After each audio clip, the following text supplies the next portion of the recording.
Okay guys, I am still working on this Kohler Rubicon. We had the valve installed. I showed you how to do that in another video. I did a slip fitting for the faucet and it is not working out great.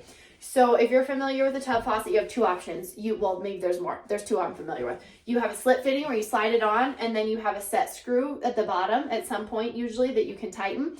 And this has the option to be a slip fitting or to be a screw on fitting. So when I have used these in the past, have done a screw on fitting. I've never used the slip fitting before. In this application I did because I wasn't quite sure. With tile you can, make your distances exactly what you want. I am new to an enclosure, so I wasn't quite sure where I would be lengthwise, and they're pretty specific on how far your stub out needs to be. So I did a slip fitting. Well, it's dripping. So when I turn my diverter to have the water go up through the shower, and this is fighting that resistance, it drips out the back. And I don't know if you can see in the video, I turned it on to test it earlier. It's dripping. Obviously that creates a lot of concern as far as that potentially running down your pipe and into your wall and doing damage. So we can't leave it that way. I looked this problem up online, and unfortunately it seems that this is a common problem with the Kohler Rubicon faucet that comes with this kit. So I think you have two options. You can either switch it out and maybe try a different one, just a different slip fitting, or you could solder on, which I think is what I'm going to do.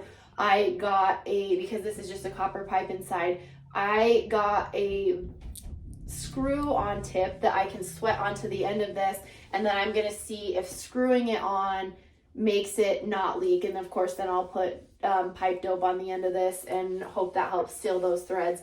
So we're gonna try that first, and if it doesn't work, then unfortunately we're just gonna probably not use this tub spout, but obviously we can't chance water going into the wall like that. So this is really common complaint when I looked these up, so there must just be a defect in them. So to take it off, what you're gonna do, there is an Allen wrench at the bottom. So we're gonna find the right size Allen wrench to go in and loosen this so you get your right size, and then you can loosen that screw, and then you should just be able to slide it off.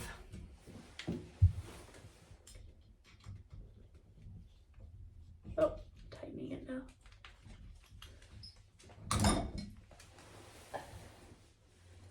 All right, so all of this came apart, and I don't know why it can't seal. Unfortunately, when you look it up and everyone's complaining about the same thing, it doesn't give me a lot of faith in leaving it, even if it wasn't leaking for you. So you can see all that water that's dripping, which is obviously a problem and something we cannot leave. And you can see inside, see all that dripping? That's all in there. And then it was just dripping back against the wall. So that's not gonna work for us.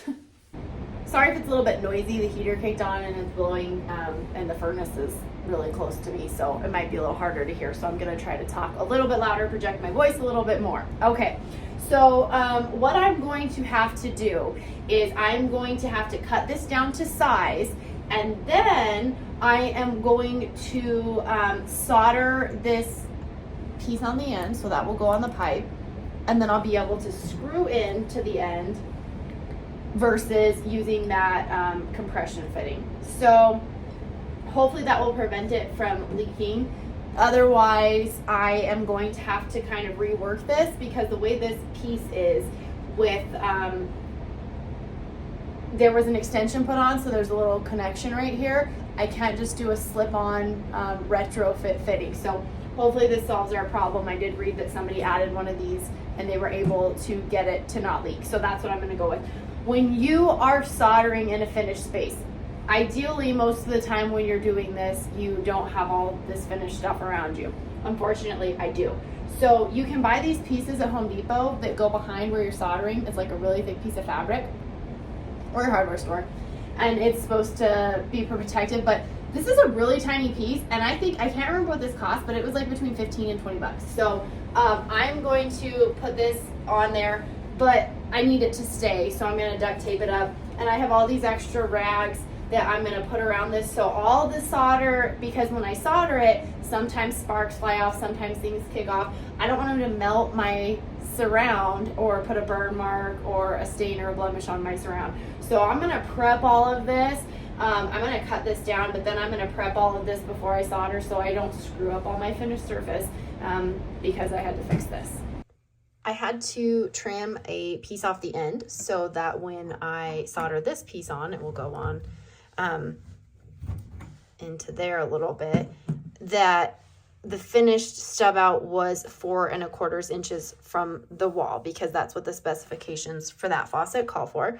So I have cut this, and now I'm going to clean it up with a pipe cleaner and some steel wool.